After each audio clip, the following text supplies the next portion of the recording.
All right. Hello, everybody. Sorry about all the changes in the schedule. Had lots of things going on, lots of live events that had got shifted around and online and all that good stuff. So anyway, You're hey. still our hero. Oh well, thank you. and yeah, congratulations again, there, Gregory. That's a job well done on that one. Thank you, sir. We'll talk later about setting up our consultation for next week. Okay, Thank cool. Yeah. All right. You got just about anybody I know beat for selling a domain name and getting a good chunk for it. That's for sure. All right. Anybody got questions for today, or need to be pointed in a direction or guidance or anything? Well, can I report something about economics? Sure. Okay. One of my trading partners is my 2 o'clock ride. He's an accountant and also an economist, and we got a lot of up signals yesterday, and it's like, this isn't right. And sure enough, today proved it. What he's coming from is this: that after this mess is over, we're going to be into a whole new society. And I think we touched on that last week also. Yeah. My question to you, sir, is in the interim of last week to today, I know I'm going to be okay because I'm digital, but the question will be is getting over people's fears into the new society, into our various businesses. Yeah, that is definitely going to be an issue. That's for sure. It looks like Roy and Carolyn can't hear me for some reason. Can you guys, did you guys get that figured out?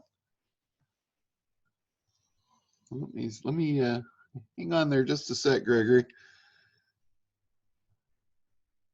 Carolyn, okay. Roy says he's going to have to figure out why he can't hear. Might be audio. Let me just type this in here.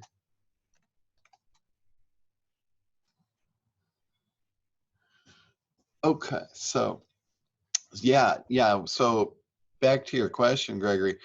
This definitely, I mean, this is a big shift. This is like a wake-up call for a lot of businesses, and you know, quite honestly, a lot of small businesses, I think, operate right on the edge. You know, it's almost like, you know, people in jobs. I talk about this a lot. A lot of people that think they're business owners, and really they've just created a job for themselves. And a lot of people that are in jobs, kind of their mode or their train of thought, maybe, I don't know if this is chosen or just a circumstance or what, but they live, you know, it's almost a cliche, they live paycheck to paycheck.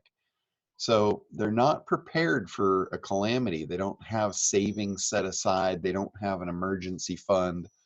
And I think a lot of small businesses operate just like that.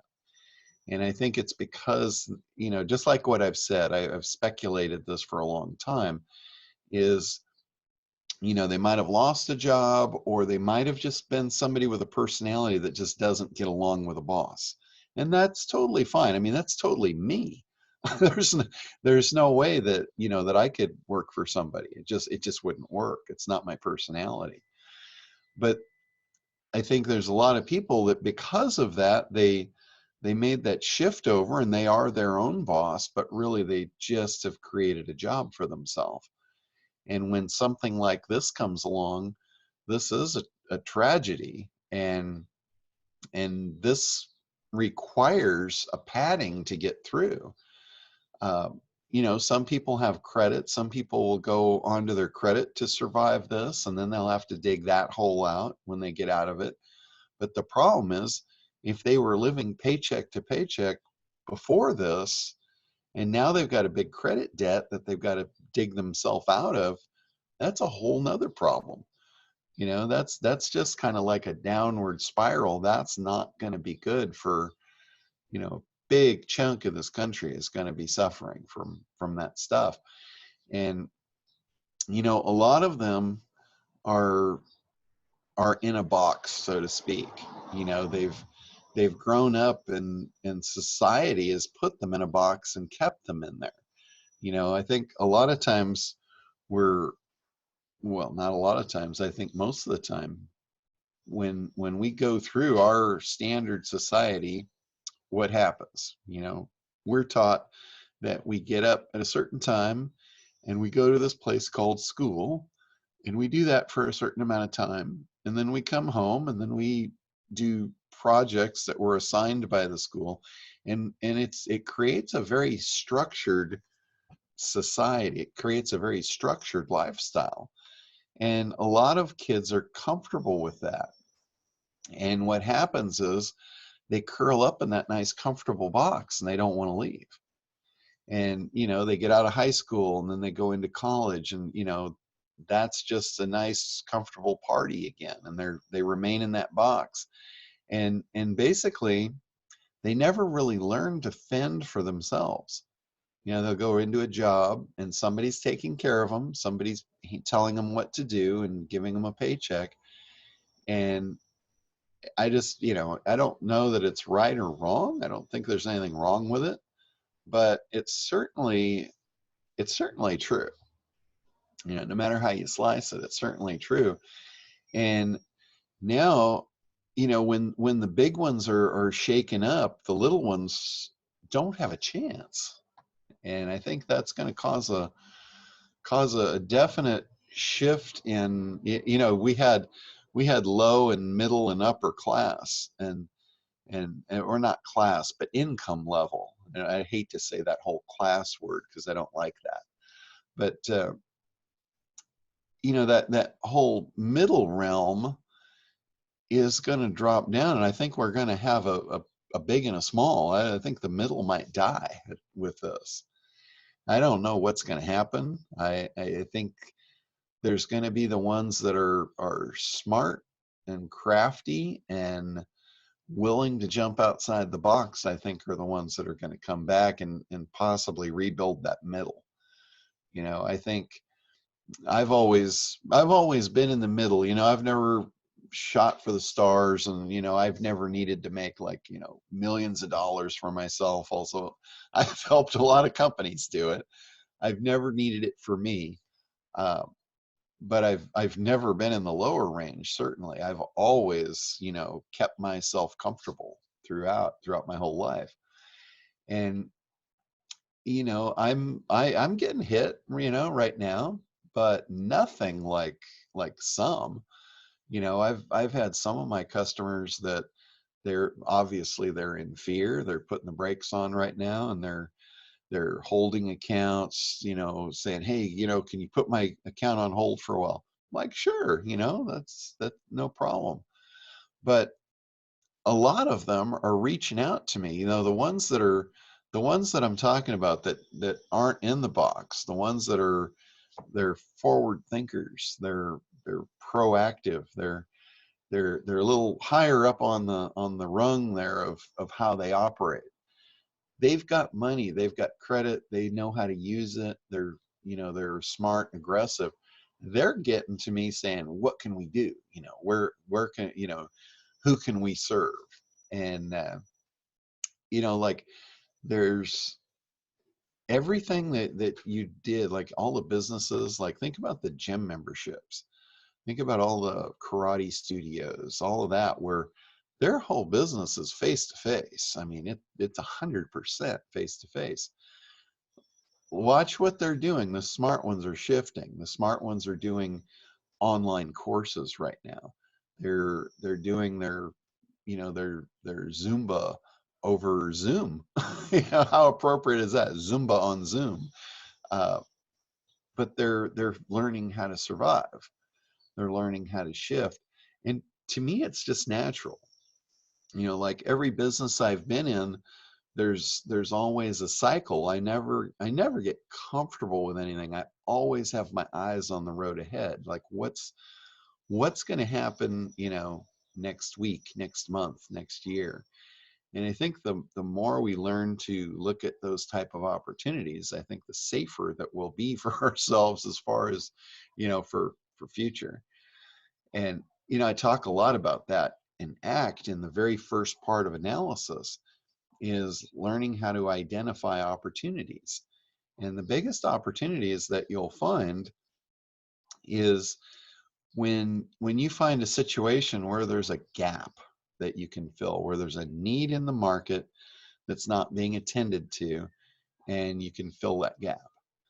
Well, right now, there's a massive gap. There's a massive gap for human interaction. And, you know, whether it be, there's a reason why people go to gyms and they sign up for group and community activities. It's their need and their desire for human interaction. We saw that with Craig's mastermind group.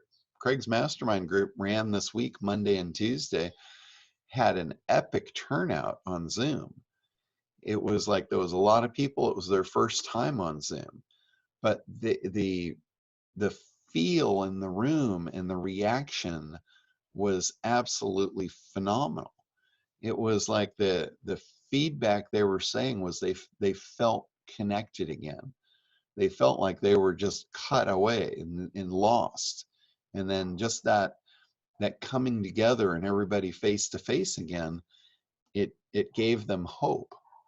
And I think that's gonna, right now, that's a big gap.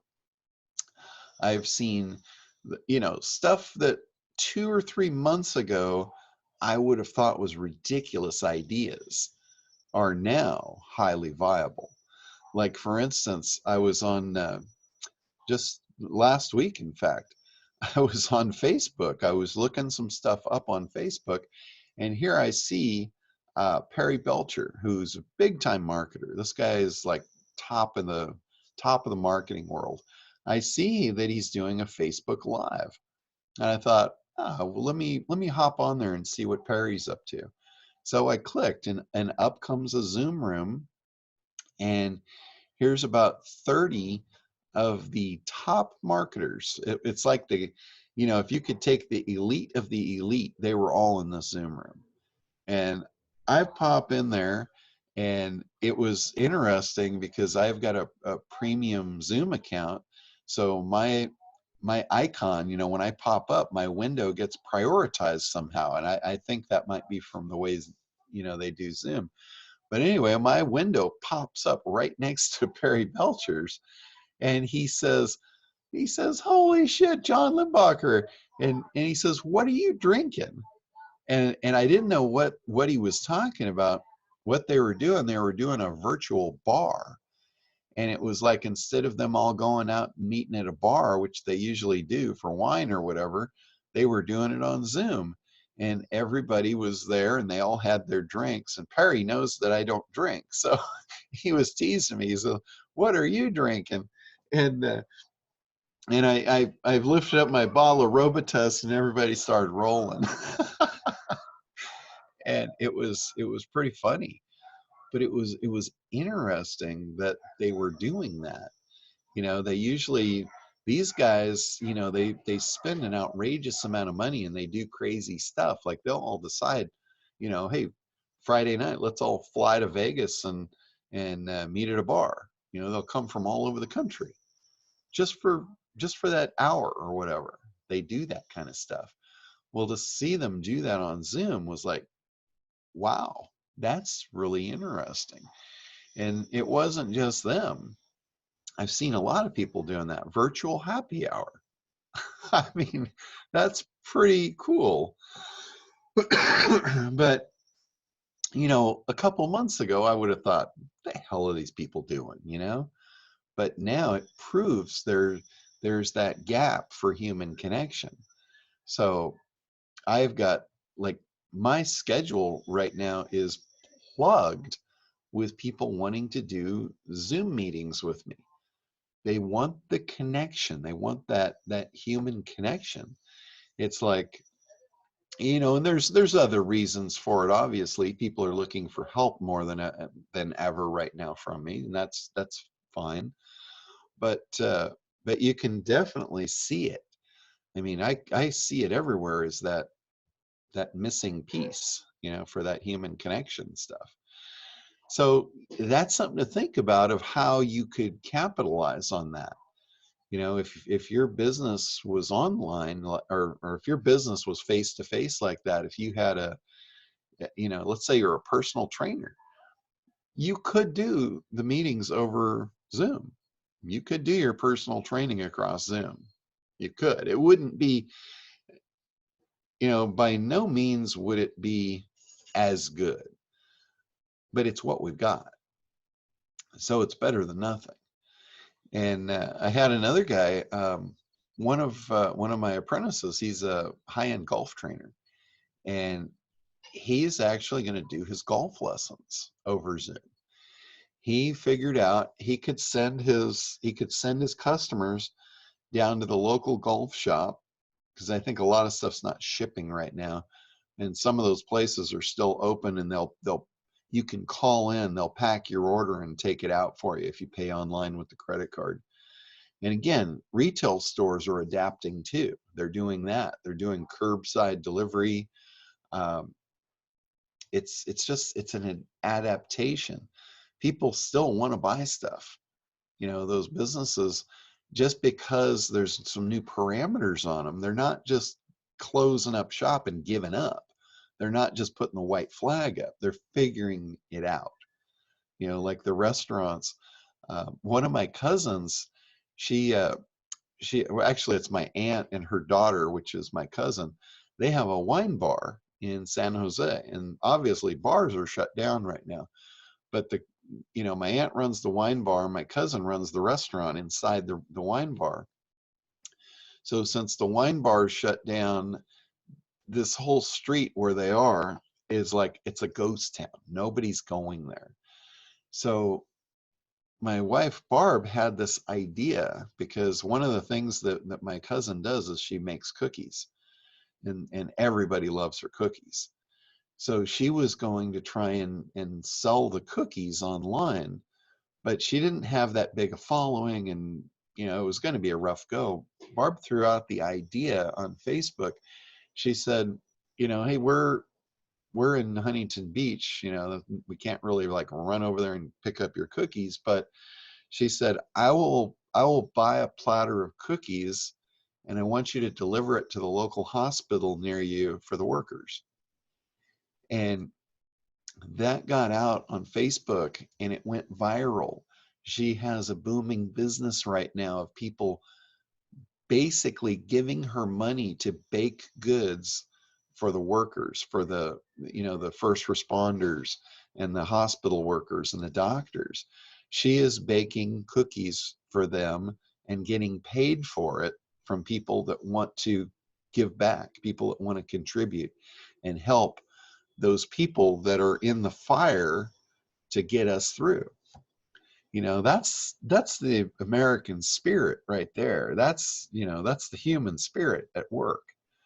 So it's just a, you know, when I did the new ACT training, I did the fast track. Just we wound up yesterday. We did it Thursday or Wednesday and Thursday. That's why we had to push the call to today. I kind of broke it down in a new way. It's the same material, but I always come up with new ways to bring it across. And I broke it up into 4 categories of what business is. And it's based on math, science, psychology, and artistry. And we put it all together. And that's the artistry part. That's the creative part of, you know, if you're gonna thrive in business, you've got to be creative. And when you look at the tools at your disposal, that's what you're looking at. You're looking at opportunity. You're looking at markets. You're looking at what's happening to the people in the market. What are they missing? You know, they say necessity is the mother of invention. That's so true. You know, a lot of people, whatever they're doing, generally solves a problem for themselves, and then they turn that into a product, and then they turn that into a business. That's how this country was built. You know, it was people solving their own problems and then offering that solution to other people just like them that had the same problem. You know, that's where inventors came from. You know, generally, you know, a lot of inventors weren't born, they were made. You know, they had problems and they just got tired of them and they created their own solutions because no one created a solution for them. And you know, and then they see that and they make money from it, and then they find out they have a knack for it, and now you've got an entrepreneur. You know, so it's all really about gaps and opportunities, gaps and markets or opportunities. You know, there's another saying, and this has been around forever. This isn't my saying, but it's really true. Is out of adversity comes opportunity. You know, yeah, there's going to be some adversity here. There's going to be some people that suffer. There's going to be some people that don't come out of this well. That there's no doubt. But there's going to be the other ones, the creative ones, the ones that are ingenuitive, the creative thinkers. They're going to identify gaps and they're going to fill them, and they're going to come out just unscathed. You know, I don't really see myself getting dramatically damaged from this event. I don't know if I'm going to come out better, worse, even.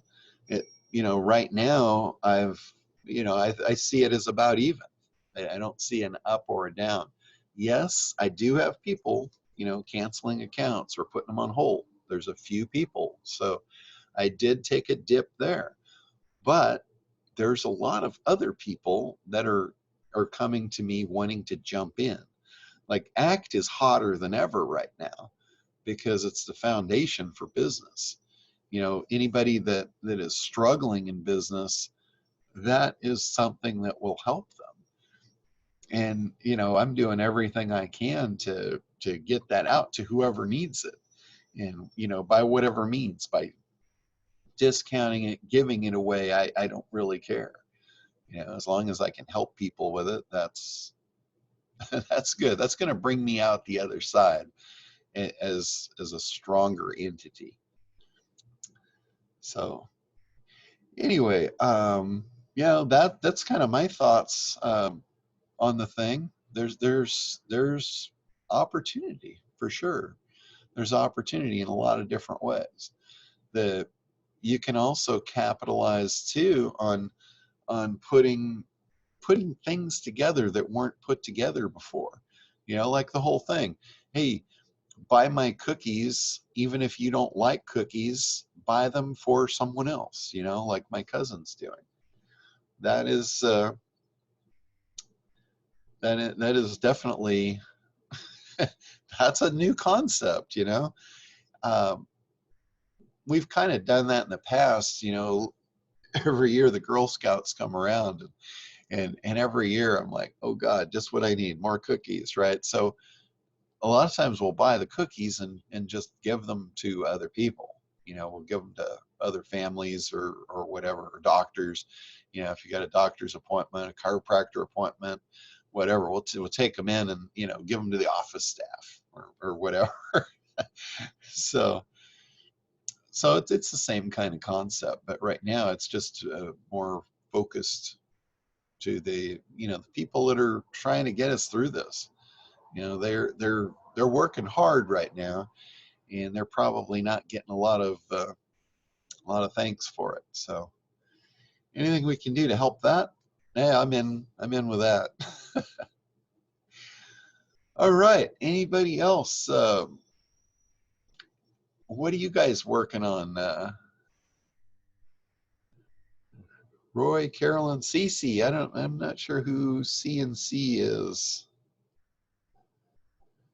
You guys can feel free to unmute or put questions in the chat, whatever you're comfortable with. Well, I guess I'll step up to the plate and take an arrow in the back. All right, yeah, go for it. I mean, leaders fall forward, right? Hey, this call is for you guys. I'm not here just to, you know, just to right talk. Callie and Chris it's Callie and Chris. Oh, I'm okay. gonna let them go first because I know they're working on getting their business up. Okay, Callie, Chris, go ahead. Over. That makes sense. CNC. Okay. Oh, they say we're on our phone internet. Yeah, one thing I have noticed, I've noticed like several times, even throughout this call, hopefully the audio is good because I keep getting a notice that my internet is unstable. And, you know, I've got FiOS internet. I've got, you know, the highest speed internet that there is, and it's plugged in, it's wired, it's not wireless. So if I've noticed that several people have said that, you know, Zoom runs a little bit slow right now and runs sometimes with a delay. I haven't seen it run with a delay for me personally, but some people are saying that, you know, they're saying that that they've got a delay. Yeah, we're figuring out how to turn off the mute on our cell phone because our internet connection is a little bit, you know, it went down like 20 times yesterday during the Oh, training. wow. And I thought, geez, thank God he's recording it. Yeah, So, yeah. so yeah, what I've been working on, what's interesting ever since our last talk, 3 major manufacturers have come into my life. Like, I mean, they're friends of mine, but it just didn't occur to me to Yeah. to talk to them about business. Mm-hmm. And so we have a lot to talk about during our meeting today. Yeah, yeah. Manufacturers, that's my favorite category of business, is those manufacturers. Yeah, so one of my friends, he owns a company and it looks like he's making his own production. So I'm thinking how we could maybe help him get other people to sell his product in the resale in the Karcher program, or set up an affiliate. Yeah. to set Oh, up an okay. affiliate system for him. Sure. Because I think he's the only one selling his product, and it's a patented product, and it's the only one on the market. And his Okay. website, this old e-commerce, It's old. like CGI bin / you know, Pearl non-responsive website. But he's doing really well. He's got I mean, literally hundreds of products though, and he doesn't want to outlay the capital expense to set it up into WooCommerce or anything else. That there's multiple options in each variable of each product. So Okay. it's a What- scientific company. What type of products are they? they're for immunologists to do testing on like cells and stuff like that. Okay, so it's like a very specific niche type of thing then. Yeah, it's a biotech company, which is great because it already has a segmentation. Oh, So I don't have to like figure out the segmentation or yeah, anything. yeah, yeah, exactly. So, That's yeah. really cool. I when I was way back when I was in the photography days, I had a couple of those type of companies, and it was interesting. They seem to be, although they're very advanced technology, they seem to be way behind. They were like a couple of the ones that I couldn't move forward into the internet. You know, like when I had my photography business and that went away, I did high-end special effects. So I had a lot of manufacturers, I had a lot of ad agencies, stuff like that. And most of them, when that came to an end, when Photoshop came out and it killed that whole industry, a lot of them I moved into the internet, but some of them I couldn't get them to go, and they just I just lost them. You know, they just went away. And those Well, were, luckily he has a website. yeah, I'm grateful. those were a couple of them.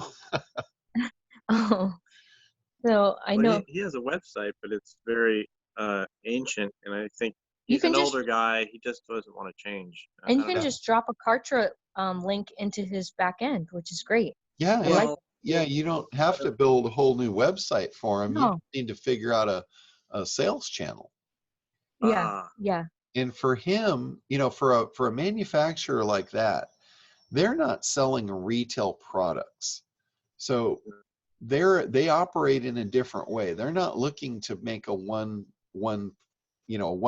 purchase. That's not what they're looking for. They're looking for a distributor.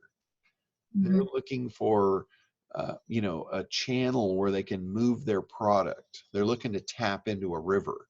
You know, they want a hospital that they can connect with, or they want they want a sales rep that's going in and he's in a doctor's office every hour on the hour. That's who they're looking for. They're not focused on like a shopping cart, because that's not their thing. That's not how they move their items. So, back to analysis and act, just because you've got the segment right, you still have to get into that person's head and figure out, who are we dealing with here? How does this work? How does this industry actually operate? And what's the language? So it's the same thing. When you figure out what their path is and you start talking that language, all of a sudden it'll be like you're music to their ears. So, because I could totally see that. You walk into his office and say, hey, we could build you a commerce website. And he's like, no, not going to happen. I'm not putting my money in that, because he knows that's not how he sells his items. It doesn't make sense to him. But if you said, hey, I have a way to put you in connection with people that sell your stuff, or I have a way to get you in front of distributors that you're currently not working with. You could show them data. You go in, with keyword analysis and say, look, there are people that are searching for supply chain for what you offer, and you're not here. You're not playing the game. Google is the new referral source for this industry, and Google's referring these guys. Do you want to be someone that they refer? And when they make the referral, the people expect a certain experience. So if you want to play the game, not only do you have to show up, you have to provide that experience, which that experience would be a landing page. That would be the way to, do what they've always done in the real world. However they do their chain of sales, that's what you need to figure out. And that's what you need to digitize. And I can almost assure you their chain of sale is probably not, a consumer buying one-off product from them. That's not how they operate. And that's the case in a lot of manufacturers. Manufacturers operate in a different business space. They make things. They make bulk items. And that's what they do. That's what they're good at. They don't deal with the public in most cases. What they try and do, their big problem is they're good at building things. That's where their strength is. Where their weakness is in distribution. They know that their product needs to get to the hands of a consumer ultimately. And unless you're in the medical field, then it's business to business. But a lot of times a manufacturer, what they're producing is ultimately going to wind up in the hands of a consumer. So they don't want to deal. They're not set up to deal with consumers. That's not their wheelhouse. They want to just build and ship. They don't want to distribute. They don't want to deal. They don't want to do customer service on the other end. So what I think that's what he's been doing. And he said he wants to, start traveling more. And he was thinking of actually selling his company because he doesn't know how to do what you're saying. So if we could show him how to do what you're saying, then he wouldn't have to sell his company. Or to automate. Yeah, if we could help him automate, that would be incredible. Yeah, because that's what you need. Like, I've been in and out of the manufacturing world many times, and when I back in the 90s, me and my brother started a t-shirt company making sport fishing t-shirts, and we started off selling them direct to the consumer. And man, what a pain in the ass that was. We would go to shows, we would sell direct. We did it for a reason. It was part of our overall strategy, and we had to do it because we were an unknown. We had to prove that the consumers liked our goods. So we did it to form a track record to show retailers, hey, these are hot. You should put these in your store. And we did. We were successful at it. We stopped retail altogether and we only sold to stores. We sold to the stores for a reason, so we could develop a track record.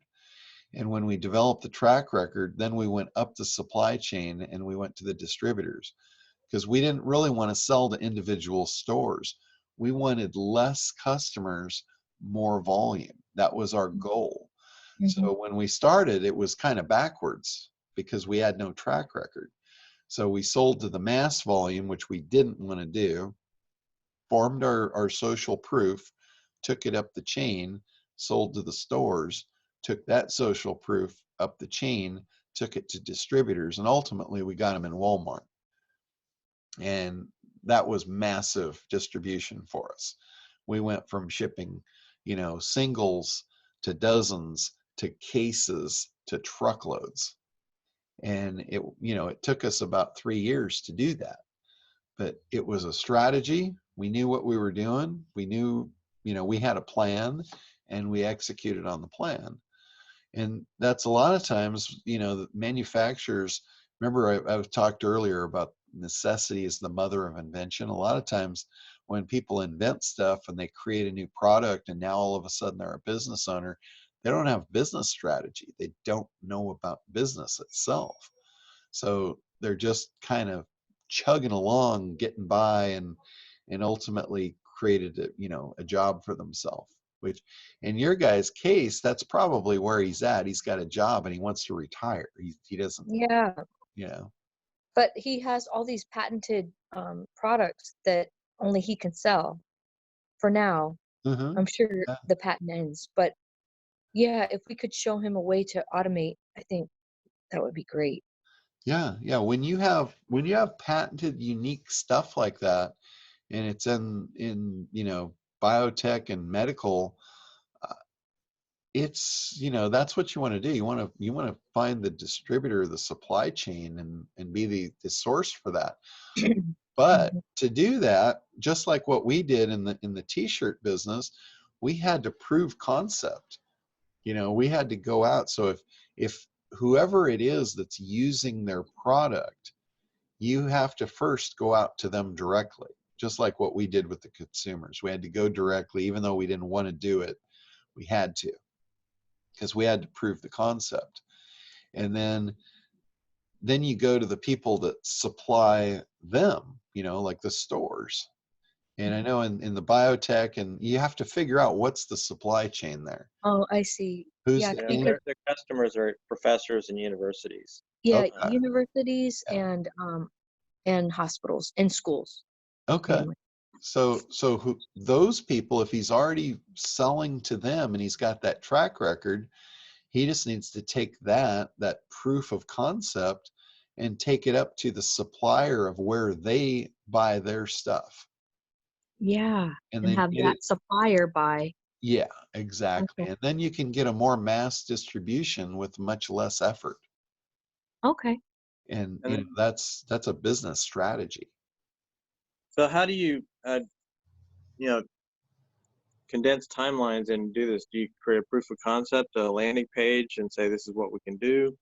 What Well, do you think? Or with any business, when you're providing business services like you are, what happens is you are a consultant. So when you're a consultant, basically that shifts you into that role of trusted advisor. So when you go in and you basically are advising this guy in the biotech field of, hey, there's a better way to operate your business. If that looks appealing to him, he'll be on board, and the next thing he's going to want to know is, okay, how do we do this? And that's where your products and your services come into play to allow him to do that. So just understanding the business, like I operate in a multitude of industries just because of all of the customers that I've had to deal with. So it's probably easier for me than a lot of people because I've seen most of these supply chains. And so when you take that, that information makes you valuable to someone else. Because like you've probably heard the stories about the mastermind groups where they came from originally. You'd take like 8 really successful business owners, and those successful business owners sit down and they say, this is working for me in my business.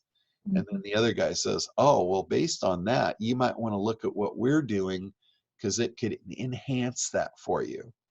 And they would exchange these ideas. So for me, I've gotten the luxury of working with all of those type of people and seeing what each one of them does.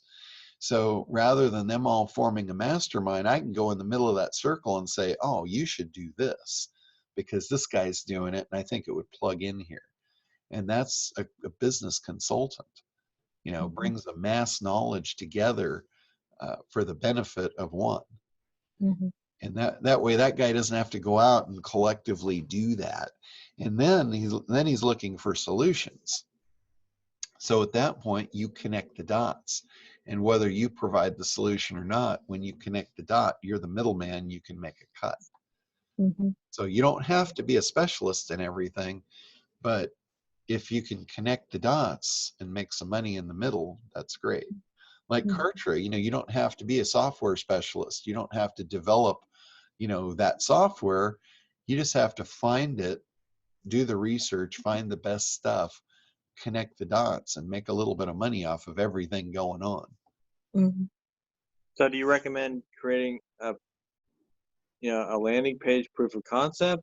You see, a lot of people, when you talk to them, you've got like limited attention span as to what they're going to listen to. And I've got another manufacturing company that I was just talking to Kelly about that makes these sort of devices that policemen stand on and they drive around in electric carts. And it's actually based in Orange County, but the guy has already a distributed channel throughout all of the cities throughout the United States, and they buy those things. But it's like the Segway. Yeah, kind of like a Segway, but it's a 3-wheeler. Oh, okay, yeah. And he makes really good money at it, but he's kind of like, well, I already kind of got my sales process and my customers down. I don't even know how to approach him other than his website is not responsive. Again, in the situation, he's in his 60s, no, 70s, and he just likes the way things are. He just does one-on-one. Okay, well, here's another thing that you have to get this right. You can't sell to everybody, and if you've got somebody that's satisfied, nobody buys when they're satisfied. So it might just be a case of barking up the wrong tree. And unless you have an idea, and if you have an idea for a better way for him, that's where art comes into this. That's where the artistry of you painting a picture for him, typically by asking questions. Like you could ask questions of, if he thinks his business is doing really well, and you see another opportunity, a channel opportunity for him to do better in that business, a question that you might ask him is, oh, well, how would you like a new sales channel? I know you've got your own sales channel figured out, but what if I could show you how to tap into a new one that you maybe haven't heard of or haven't thought of yet? And if he truly is happy, and you've got old guys in business that they've already run their course. I know these guys because I know a lot of them, and they're not motivated. They are comfortable, they're happy, they've already done what you're talking about. They've already been out there, they've already beaten the path, and they're tired, and they literally really are ready to get out. And those kind of guys are not your ideal customer. Unless I could show them how to do an affiliate system and say, hey, wouldn't it be great if people could post this onto their sales channel or their website and get paid help a fee, the little guy, and you can create more for your company. because if only if they're hungry though. If you well, got an old guy and he's not looking for new stuff, you're gonna be like nails on a chalkboard. Yeah, my other friend, the biotech guy, he's young still, and Okay, yeah. he's like he wants to make money still, but he wants some free time. Yeah. Now, you know, it really seriously, it comes down to that whole, the whole analysis and act. You got to know who you're talking to, and you got to know what their desired outcome is. If their desired outcome is not growth and not aggressiveness, and you're talking about new sales channels and new stuff and technology and things they're not comfortable with, you're not speaking their language. Yeah. You know, Mm-hmm. and that doesn't work. It never has, and it never will. So you got to know, like that is one of the biggest key factors, one of the biggest ahas that you should get out of ACT, is knowing who you want to talk to and how to talk to them. Otherwise, it's just going to be hard and frustrating. I mean, how does it feel when you're talking to that guy and you think you're giving him good ideas and he's shooting them down? How does that make you feel? well, I actually haven't had a conversation with him in quite a while. Well, It's mostly social, but ultimately, I kind of know his personality. He's a conservative, you know, Trumper, and wants to, you know, have business, but you know, only the way that he wants it. So. Yeah.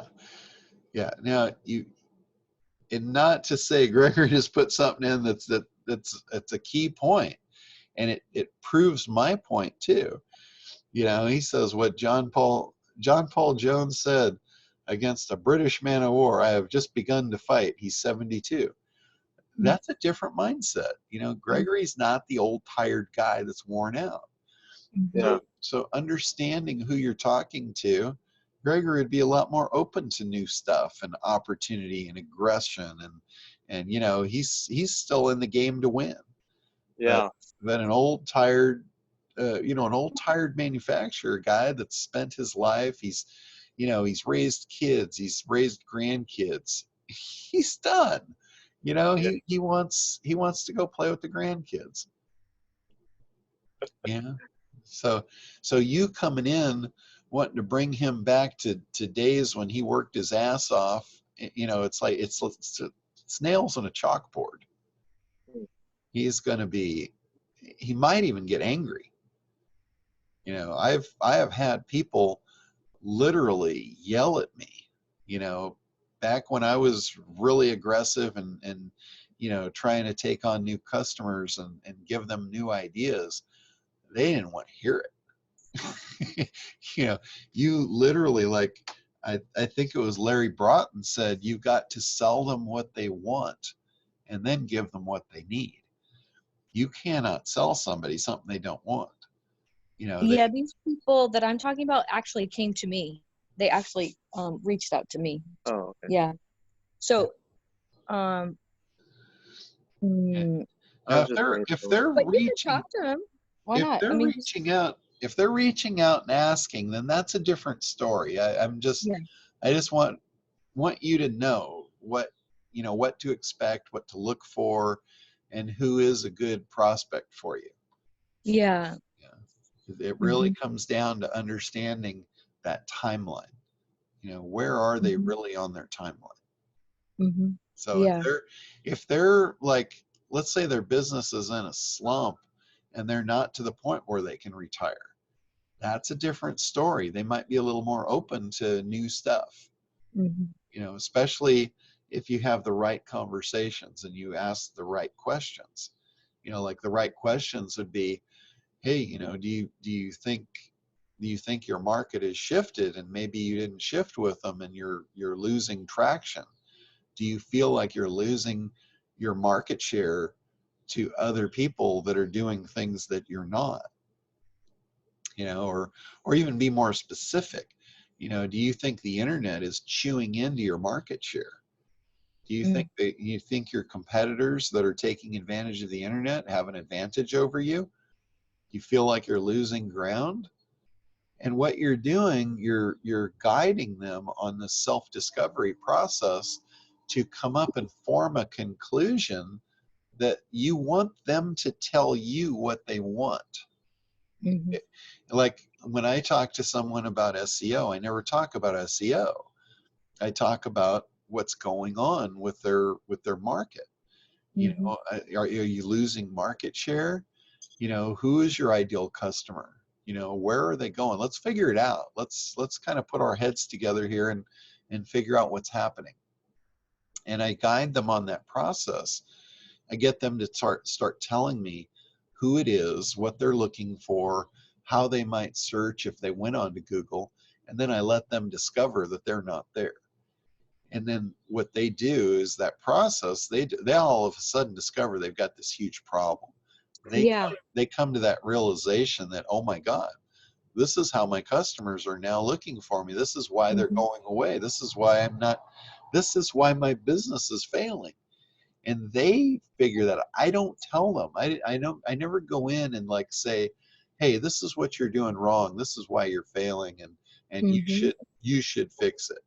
That doesn't work.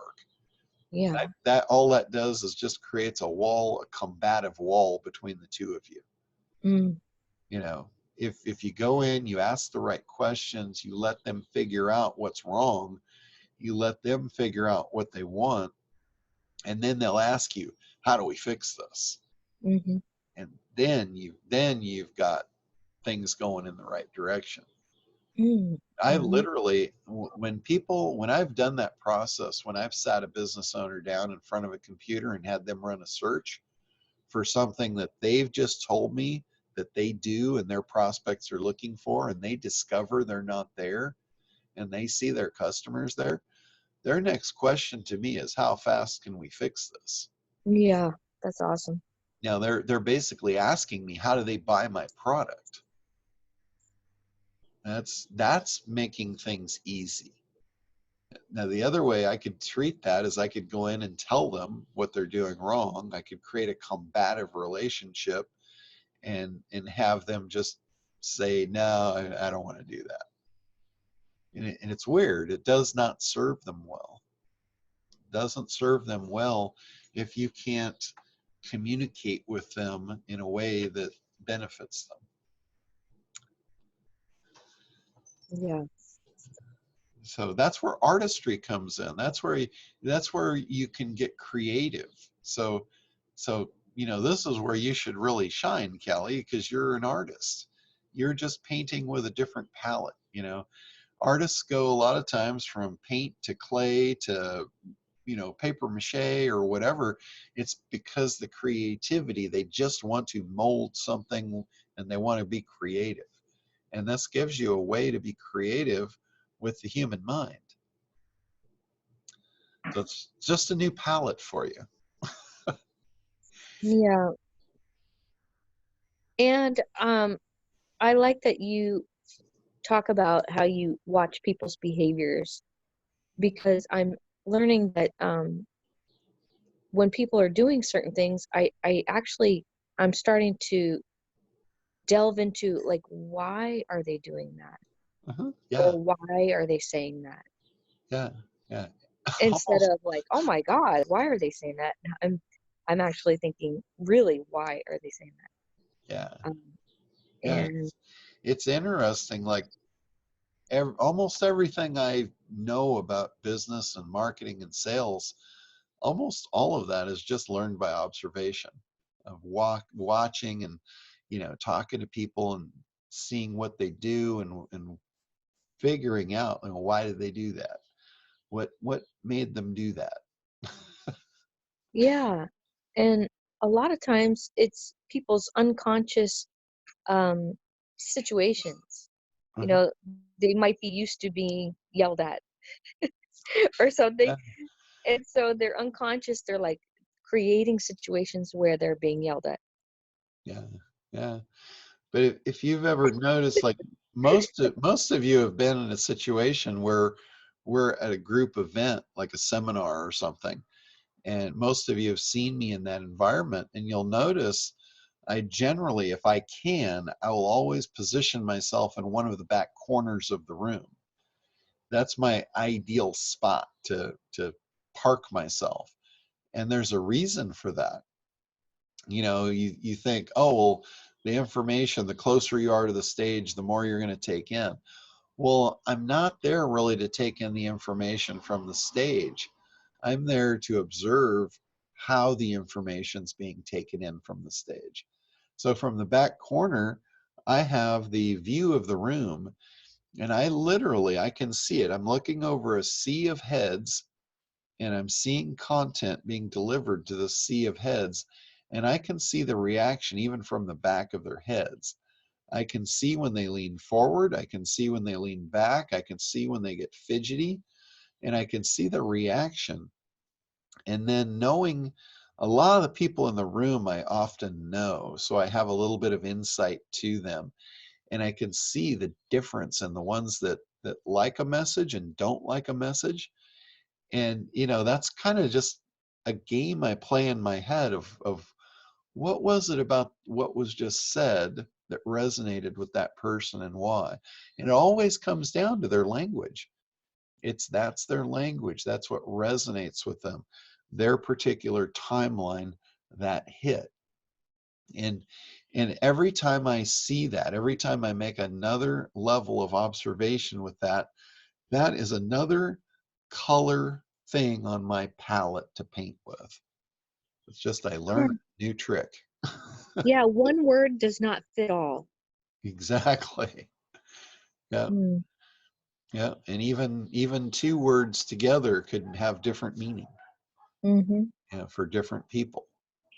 So that's Mm. why, you know, when I get onto a one-on-one, I'm usually really good at a one-on-one, even though I don't care for one-on-one as much as I like to, you know, communicate with an audience.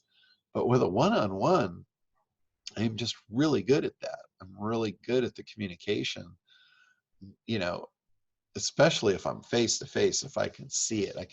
I'm really good at tuning and being a chameleon to what I need to be for that person to get them what they need. Yeah. Mm-hmm. So, but it's all from observation. You know, I didn't like learn it somewhere. It all really comes back to the ACT process. That's what the 12 people that spent a year pulling out of my head what it is that I do and how I do it. That's what we came up with. And it all came back to languaging. Mm. It all came back to timeline. It all came back to desired outcome, what they want, you know, who they are, what language they speak. And it's easy to pick that up if you're observant. You know, if you're around somebody, you can hear they use certain words, they use certain tonality, and all you have to do is just mirror it. You just come right down and match it, and they'll instantly resonate with you. It's like magic. Um, I think it's kind of fascinating. I had someone ask me a question in December. They said, "What are your beliefs about money?"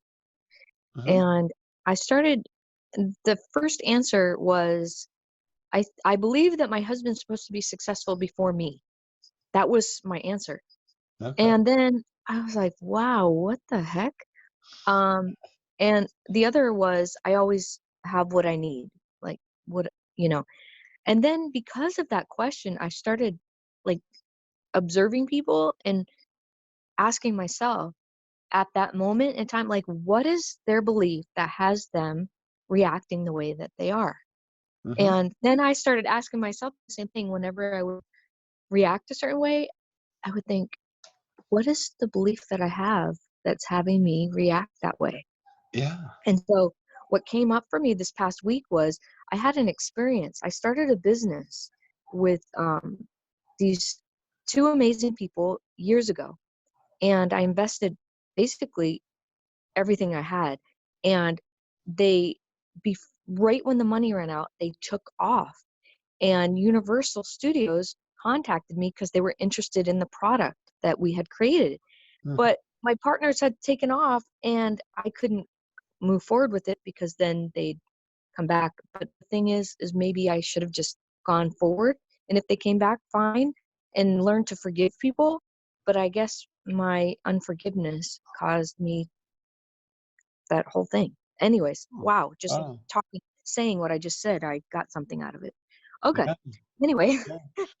Yeah, that's the thing. Like we all have experiences, and sometimes we just blow the experience off and not learn from it. But like, this is a really cool thing that you just touched on right there. You have the ability to go back in your mind and re-experience it and relearn from it. I cannot tell you how many times I've done that, and I didn't learn the thing at the time. Like, whenever you go through an experience, whether it's, business or personal or whatever, you see it differently when you're going through it because of emotion. Emotion clouds clarity. And we all do it. I can assure you, every instance I've done it myself. It's just human thing. It's it's not a default in you. It's just the way we are. Whenever we're experiencing something live for the first time, we're not seeing it clearly because of emotion, whatever it is. So when you have the ability to go back and look at it again from your current perspective, where the emotion is out of it, you see it in a different way and you can learn from it. The problem is most of us don't do that. I have learned to do that. And I think you just learned to do it too, which is really cool. Yeah, like learning not to overreact and burn a bridge, Yeah. just, Yeah. like, yeah, just, and look at it from a different point of view instead of Yeah. from my actual belief. Yeah. Like, if I believe, like, try on beliefs actually is kind of interesting. Yeah. And one of the things that like today, people will notice that I don't get like mad. I don't get emotional. I don't get angry. I don't get sad and depressed. I'm kind of on this like level field all the time. And I'm always just happy. People have noticed that, and they make reference, they comment about it. They're like, why are you always happy? You're always smiling. And I'm like, why would I want to do anything else? And the reason that I don't have those big swings is because of going back and observing and like, oh wow. And I noticed that it's like, if you don't react, if you take the emotion out of what's happening to you currently, you realize that it didn't need to be there, and you can deal with things so much more effectively. And then later on you can look back and go, oh well, if I should have been sad there, okay, I'll give myself permission to grieve for 20 minutes, and I'll go in and I'll feel sad, and I'll do whatever I need to do there to flush that out, and then I'm done and back up. Or same thing, should I have been angry with that? I won't do the anger in the moment, but if it needed to, if it needed to be there for me to process it and get it out, I will do it on my own and do it, flush it, be done with it. And I don't know, maybe I'm weird. I don't know. But I've just figured out how to do that. And I think it gives me an advantage. Yeah, you stay in an observation situation, and I like that because it is called disassociated, but it's better to be in that state so that you can just observe and then handle it later, because Yeah. sometimes people, they just burn bridges left and right. Yeah. Oh yeah.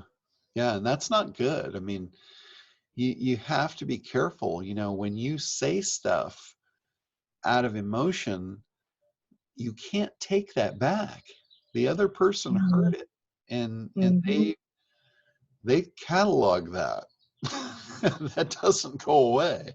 You can't just go into their head and erase that stuff. So any kind of relationship, whether it be business or personal or family or whatever, you got to be careful. I mean, those are cherished relationships, and every time you do something out of emotion, you tarnish it. Yeah. So anyway, yeah, if if it's important, you can always revisit it. But just put that buffer. I like a little buffer in there for safety. Yeah. Gregory says, think twice, say once. My woodshop teacher used to tell me a similar thing. He'd say, measure twice, cut once, because once you cut, you can't undo the cut. Very cool. All right, guys, anything else? We're kind of coming up to the end of our hour here. No. I've got to prepare for our meeting in a couple hours. Okay, well, cool. Yeah. All right, well, I think we'll be back on regular time next week. Traffic and Conversion Conference was canceled, which I assumed they would, but I haven't even heard a new date. They just flat out canceled it. So Wow. that was interesting. Biggest internet marketing conference around. But anyway, so we'll be regular time next week. For those of you that were on yesterday, I've got the recordings. I just need to upload them for you and get those out to you. All right. Well, cool. We will talk to you guys next week. Have a great week, everybody. If you need help, reach out to me. All right. Thank you, John. We're looking forward to scheduling for next week. Bye-bye. Okay. Bye-bye. Bye.